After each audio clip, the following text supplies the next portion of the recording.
So these are the skills we're going to just take a little bit of time to run through. So meditation, mindfulness in action, clarification and setting of intention or intentions, an openness to suffering and compassion, an ability to not know. Many of us are pretty good at knowing and we like to know, but how about to not know? An understanding of interdependence, and an ability to work with my own and others' difficult emotions. Okay, so these are all skills. And you'll see in these video clips, it's not like these people sort of, you have to work on these skills first before you can have a political discussion. But you will see many of these in action in the examples that you'll watch later. So meditation, I know many of us are, and more of us are exploring this these days, which is wonderful.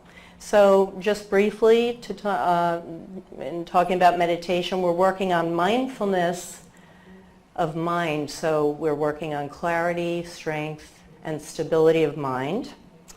And we're also talking about awareness, developing awareness of ourselves in terms of our mind, body, and emotions, and also of our environment. So a kind of shorthand way that you can think about this is when the phone rings, awareness tells you that the phone rings.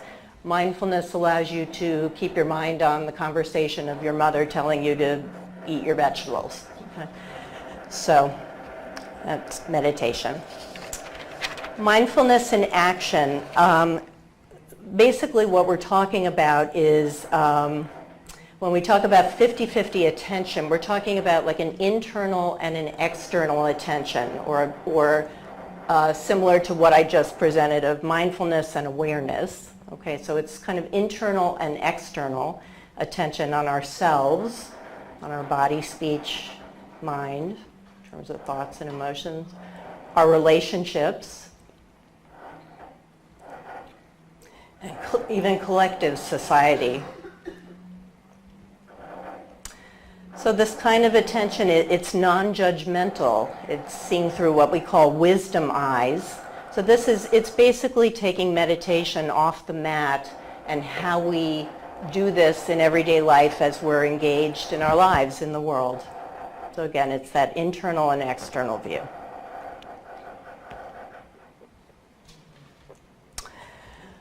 Okay, so next about clarifying and setting intentions. So what helps to create our intent? Usually we're not very aware of what our intention is in any particular action, which seems odd to think, but we're not terribly aware. Our intentions are often created by our dispositions, tendencies, habits, unconscious motivation. So we typically do not have awareness of what is creating our intentions in a situation. So when that happens, when passion, aggression, or ignorance become linked to our intention, we create suffering. And again, we do this typically not knowingly. We don't want to create suffering, but sometimes we do. I apologize for the noise. I hope it's not too distracting. As opposed to when we have more mindfulness about our intentions, generosity, goodwill, loving kindness, like good stuff is created, when we're more attentive. So another skill, openness to suffering and compassion. And again, I'm sorry for throwing these at you, but I just want you to have a baseline for thinking about these things. So the Buddha had a teaching called the teaching of the two arrows. So as many of us have noticed as we live our lives, we can't avoid pain. Pain is just a part of life, whether it comes in the form of a health crisis, relationship, financial, life has pain. And so we at times are shot with an arrow, and that creates pain. When we experience that pain and then we, again, unconsciously react to it, we are then creating at times suffering. And so that's what's considered the second arrow. Okay, so the first arrow of pain, unavoidable. The second arrow, suffering, could be avoidable because that's really our reactivity to pain. Okay. So, I'm sure you've all experienced these different reactions to pain. So it's, and especially that last one when we lash out, although the other reactions can create suffering too. So as I said, suffering is the resistance or the reactivity to pain.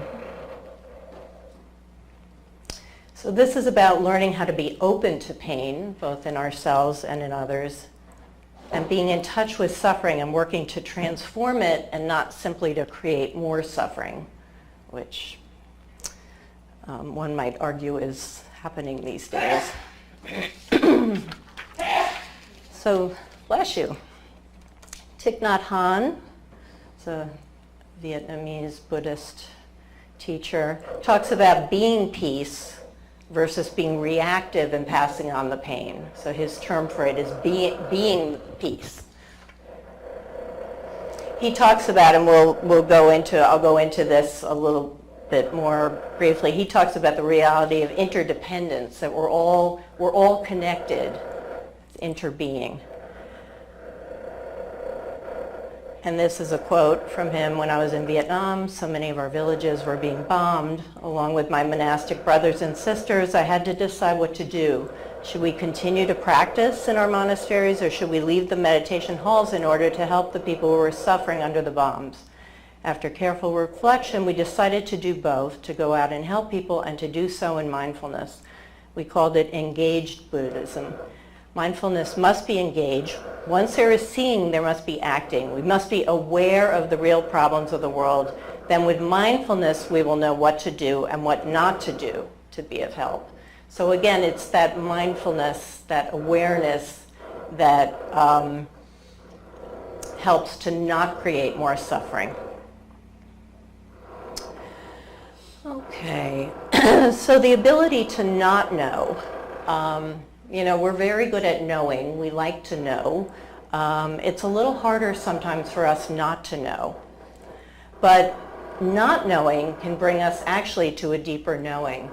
I know for me in my work as a therapist, often when I'm training younger beginning therapists and at the point when I was there too, a younger therapist likes to know. It's sort of like, I know what the problem is, and I know the correct interpretation, and I know the answer. And it's really the skill that you develop as a therapist is how to not know, how to be open and learn along with your client and not have all the answers. So not knowing, it's deeper than ordinary knowing. And we notice our usual tendencies to know our experience. I was thinking like Irma, the hurricane, was a good example where we didn't know what the heck that storm was going to do. We kept all looking at all those spaghetti models and who knows where. And, we were in a state of not knowing collectively. And how stressful was that? I mean, I think that, I just think everybody felt so wearied by that storm because we really didn't know. So we had to sit in that state of not knowing, and that's uncomfortable. So typically what happens though is that we frame experience through familiar personal and cultural stories and concepts. This is what goes on in our heads. We're interpreting past and future. This was interesting. What goes on in our head is a nonstop series of highly repetitive comments on the details of our experiences. A Stanford University site, 93% of our daily thoughts have occurred previously, which I found a little depressing, but it's sort of like we're recycling stuff to know. We like feeling like we know.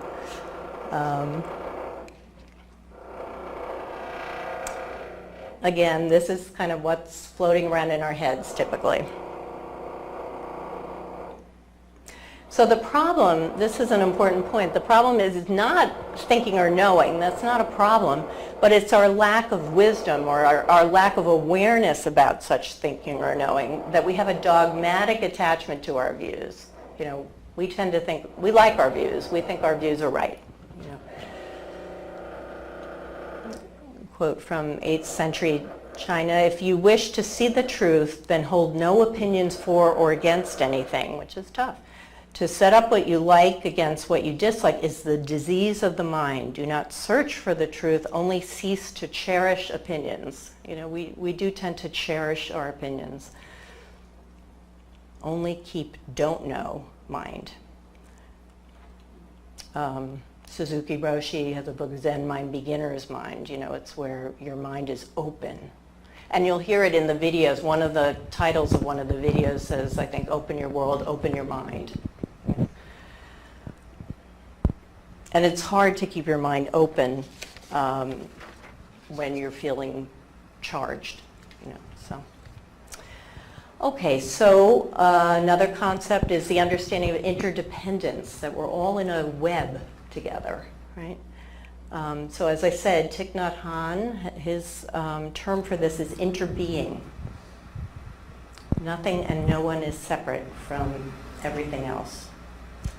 So this is a deconstruction of images, beliefs, and ways of acting of the rigid, separate, distanced self.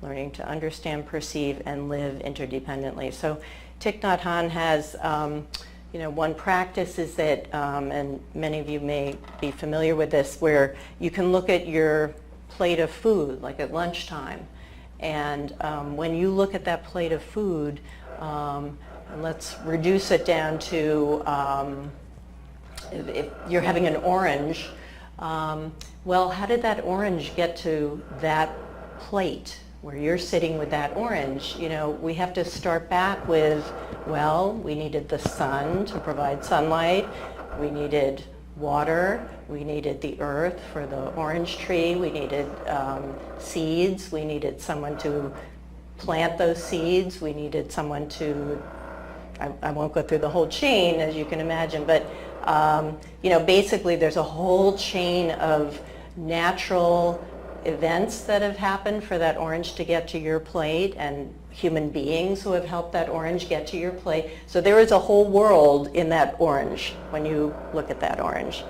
And we don't tend to think about that. We tend to think, I got that orange at Publix or whatever. So all the world is in that orange.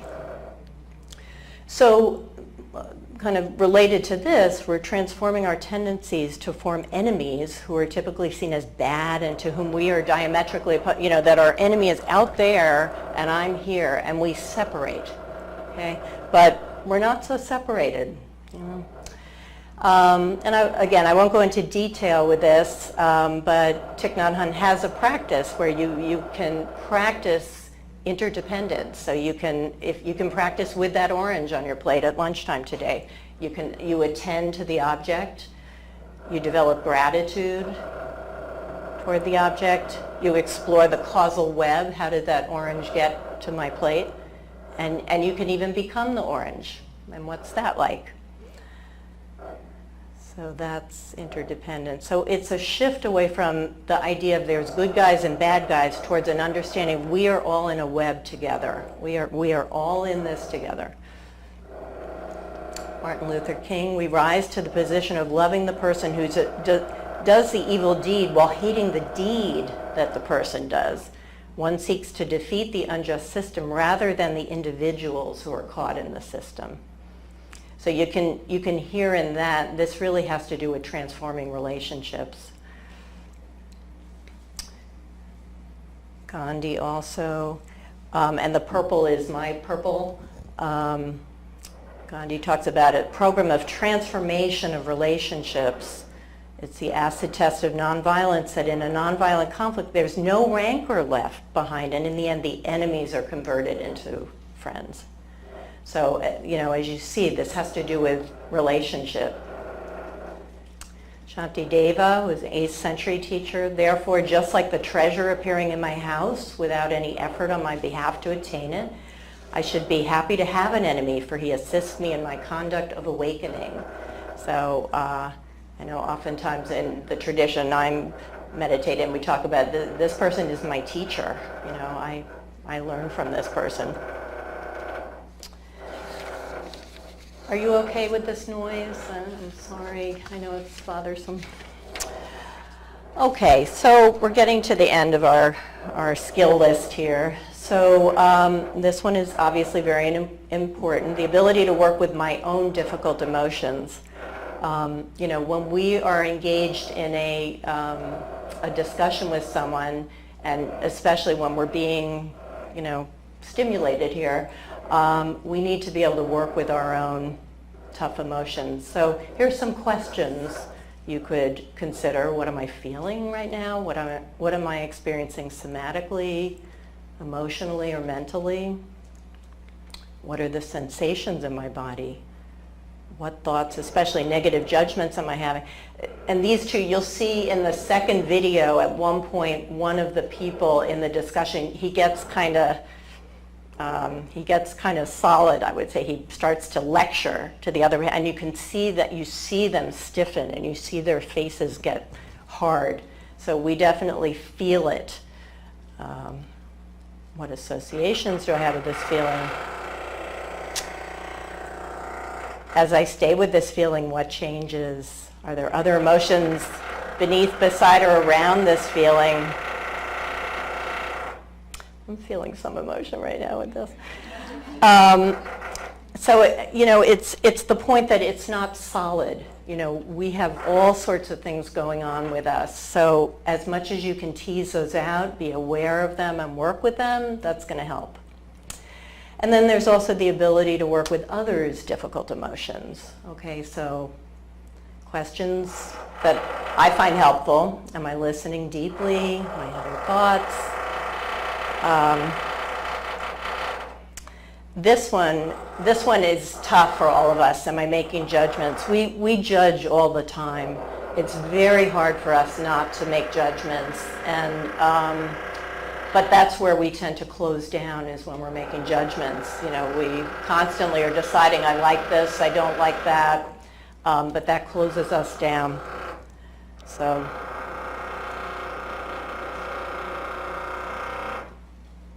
I'm going to say less as this goes on. Acquiescing, being cynical. Again, this is my purple. Being fearful of strong emotions and pulling back. Is that what I'm doing? Can I listen and stay present? You know, can I just stay present for this other person? So, and again, what you're seeing is that we're working internally and externally. Again, it's that mindfulness and awareness that's going hand in hand. That's your mindfulness in action. Okay, so again, just to kind of pull up the tools that we just went through. Okay, so we're going to talk about how we do this in this context in a political discussion. Again, I don't love the term, but I don't feel comfortable changing the term. So this is from Donald Rothberg's book, The Engaged Spiritual Life. That's he's the one who talks about this opponents practice. We transform our relationships to opponents or enemies at the same time that we act in the world. So again, you're hearing the transformative part that has to do with relationships. So there's 6 components to this practice. The first is forming the intention to learn from the opponent. Now again, remember back what I said about intention. So we are bringing some awareness and mindfulness to our intention, and emphasis on learning from, which we don't always do. So interaction is not a problem. We're not on a righteous crusade. This is an opportunity to respond to injustice and or suffering, an opportunity to learn and grow. So, and again, you'll hear that in the video, and you'll see it with people as they're learning from the other person who even has different views from them. So second component is reflecting on ways that ease the dualism with an opponent. Again, that's why I wonder, why did he call it opponent? That sounds kind of dualistic to me. But so what eases that separation, okay, that we were talking about before, that interbeing element? So noticing that we both suffer. We both feel hatred, fear, anger, grief. I'm open to compassion. Wow. For myself, my opponent, our relationship. Seeing how we fixate on a particular quality. You know, why is it that our opponent is always the one who's sort of greedy or arrogant or cruel? We see them as always being this way. There's no positives, or they're not going to change.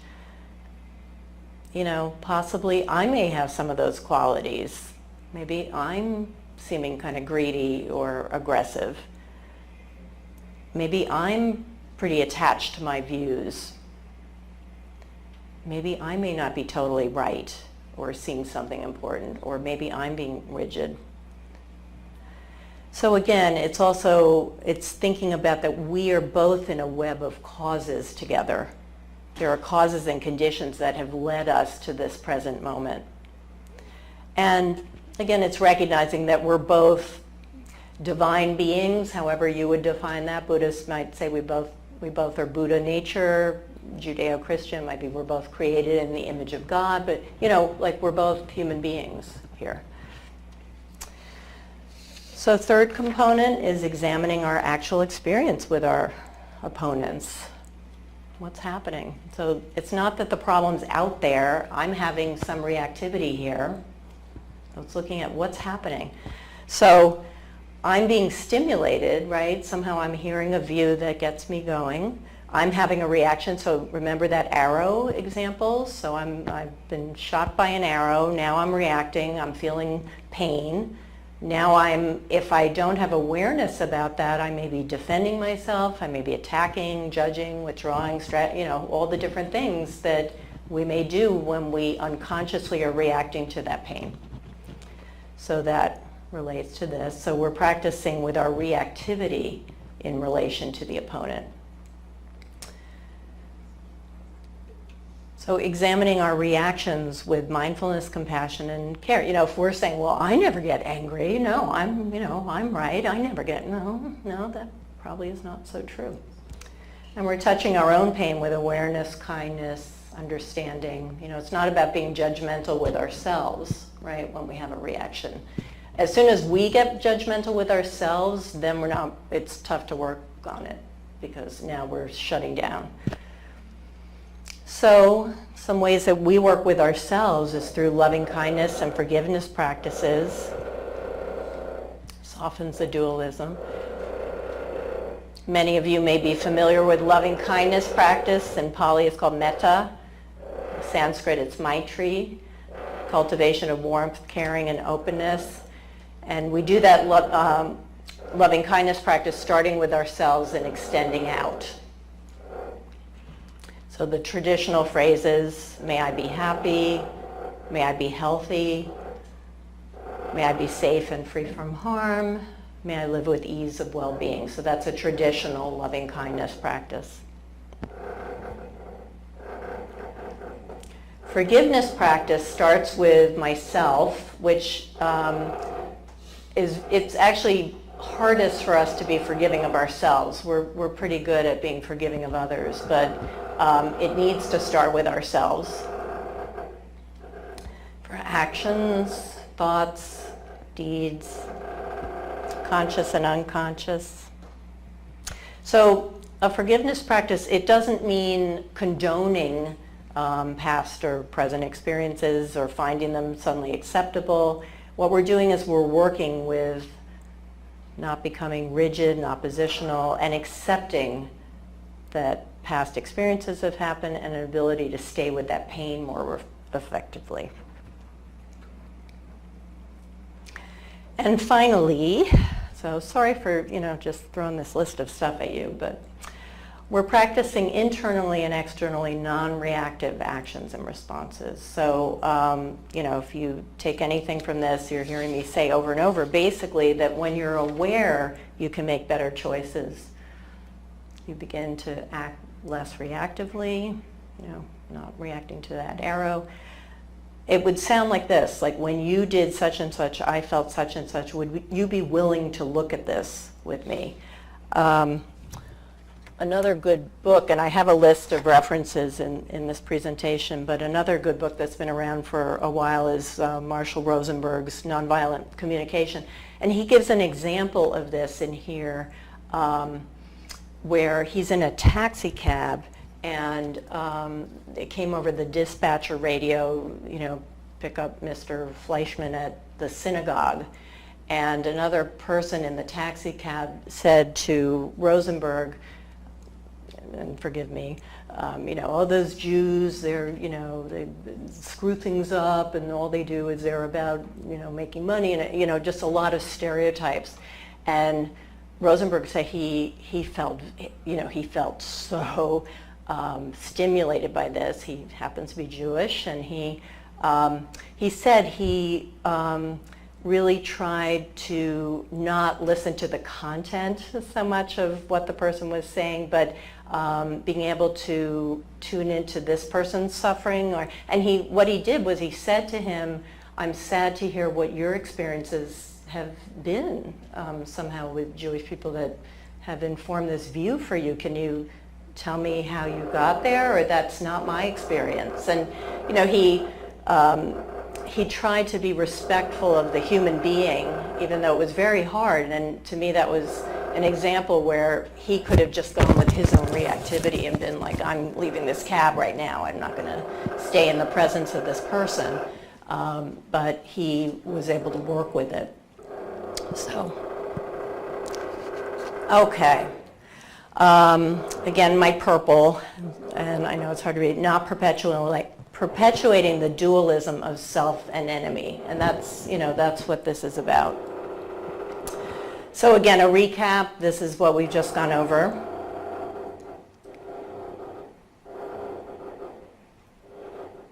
Because I just want you to have that in mind as you watch these clips. So, okay, so what does this actually look like in action? So the first clip I'm going to show you is actually a Heineken commercial. And I apologize I wish it was like a bubbly water commercial or something. I apologize to those of you for whom sobriety is very important and central. I also do praise Heineken for putting out an ad like this because I think good for them. And you'll hear, again, just keep some of those principles in mind that we ran through. You're going to hear some of that wording even where people talk about engaging, opening your mind. So, okay, fingers crossed here. I wonder if we need to turn up the volume so, yeah, let's see if it's... I would describe my political views as the new right. I say that and left. Can you hear okay? Feminism today is man-hating. I would describe myself as feminist, 100%.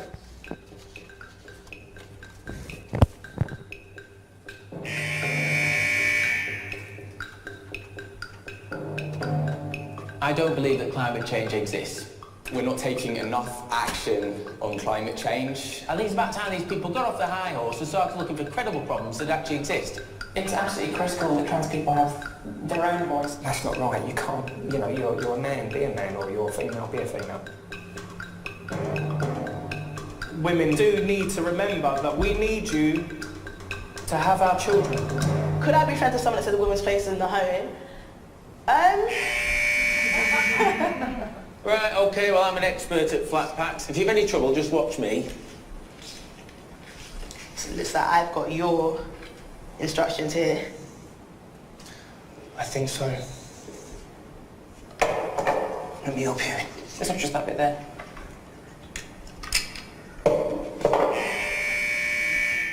Describe what it is like to be you in 5 adjectives. Okay, frustrating. Dedicated. Opinionated. Lucky. Ambitious. Offensive. Solemn. I have ups and downs. strong. I don't want to say attacked, misunderstood.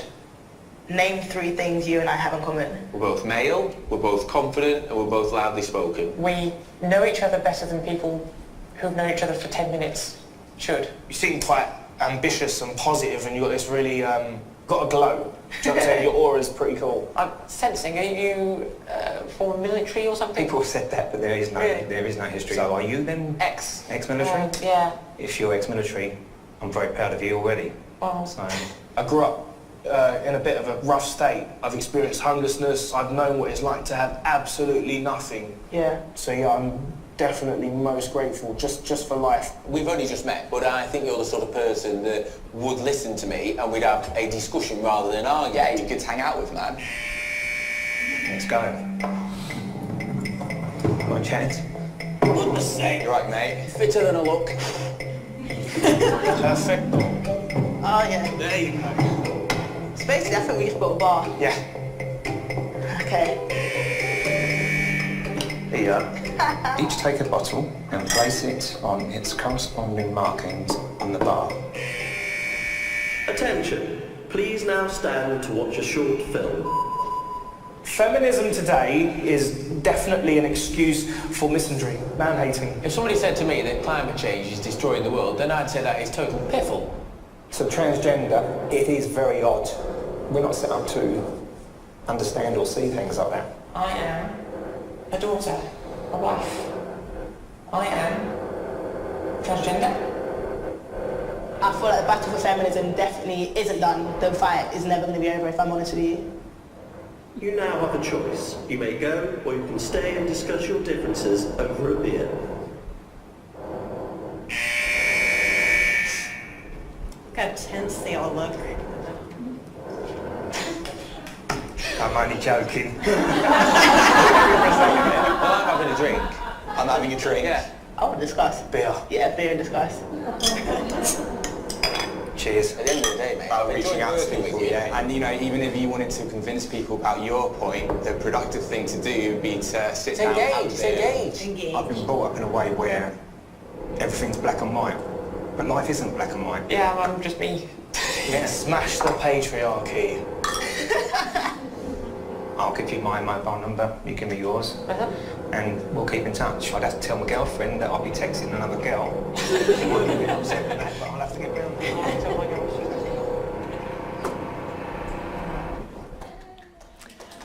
it. You know, right. Yeah.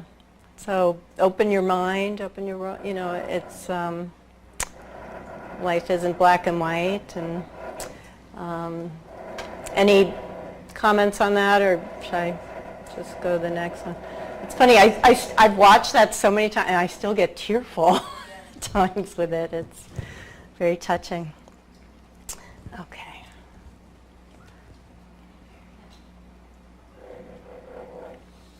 All right, here's another sample. On election night, I didn't know what was going on in the country. What started off as unlikely is now reality. And the wall comes tumbling down. I thought I had been paying attention to the news, but actually I was quite ignorant. Donald Trump will be the 45th president of the United States. It's really emotional, just a lot of feelings of shock and disbelief, and I felt like I had to do something with all of this energy and emotion, and I wanted it to be something productive. It just made me realize we need to hear from each other, because clearly we haven't been doing that. But I don't know any Trump supporters. I don't know anyone who voted for Trump. I didn't know any Trump voters personally. And then the dinner idea came. I just emailed Tria. I want to host a dinner, ... where we bring Trump and non-Trump voters together and see if we can come up with something real and delightful. And that's where it all came from.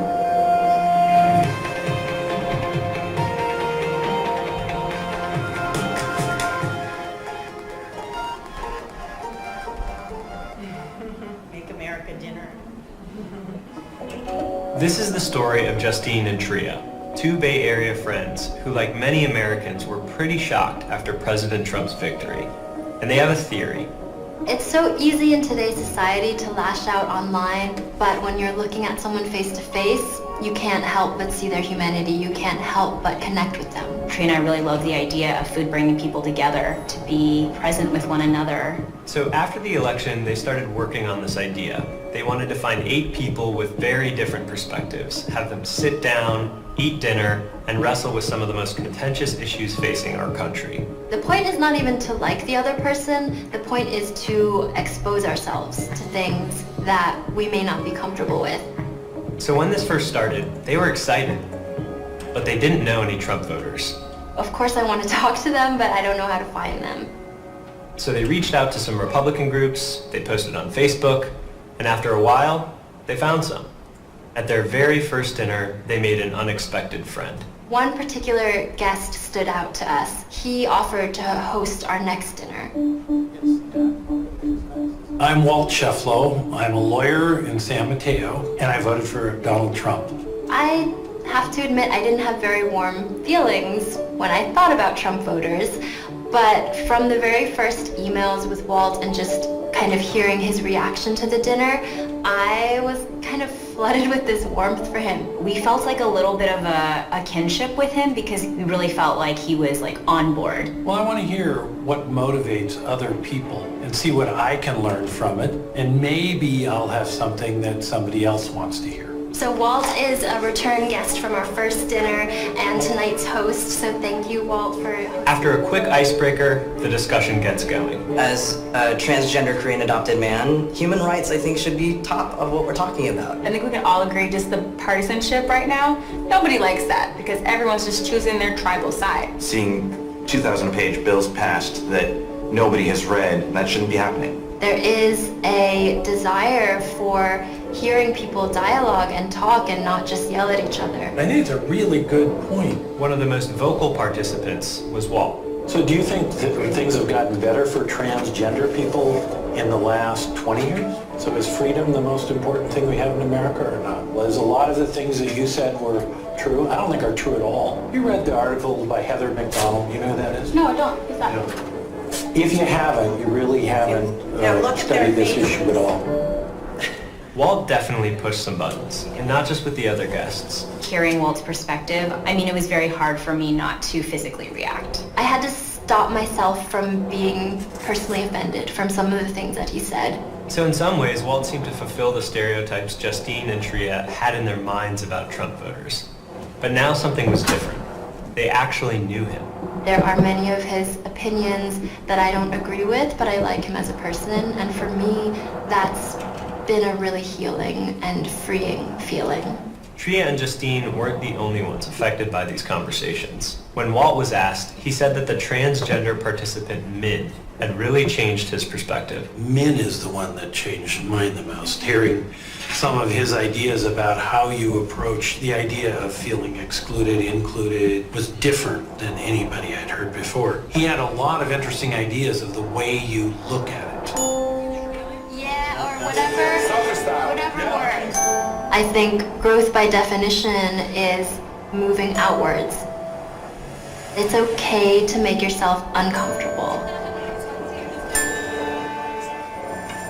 A big part of this for me has been personal growth, and that's what I hope for everyone who comes to the dinner as well. We're not going to heal the nation in one night.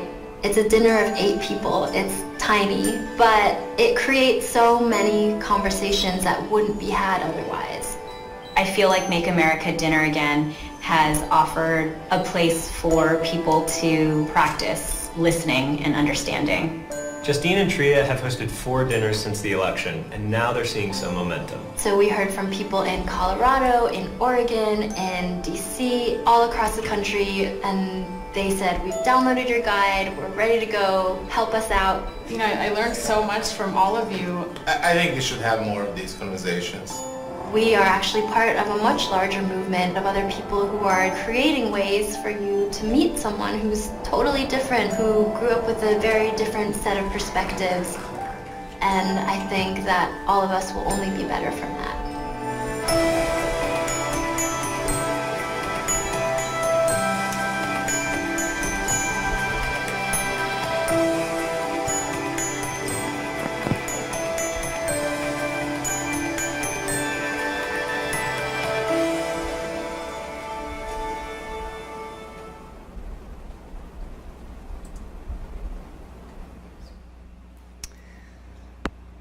So, obviously they didn't study that list that I just presented to you of ways of being there with each other. But, I hope you heard in their comments so many of those elements, of kind of opening up, of watching one's reactivity, one's own reactivity, of watching how one presents one's views. You can see when Walt became very dogmatic and lectury, you could tell their faces were getting tight. And yet they also said, we know him as a person. We like him. We may not agree with all his views, but I like him as a person. And I love the comments a couple times of like, it's okay to be uncomfortable. It's, maybe it's not the pain of an arrow being shot, but maybe it's some discomfort, and working with one's own reactivity to that, and working with one's ability to be there with someone else and be present and be open, which it's not always easy, obviously. So, I just wanted you to see some examples where it's like, it can be done, So, so here's some references. If I like the title of the last article.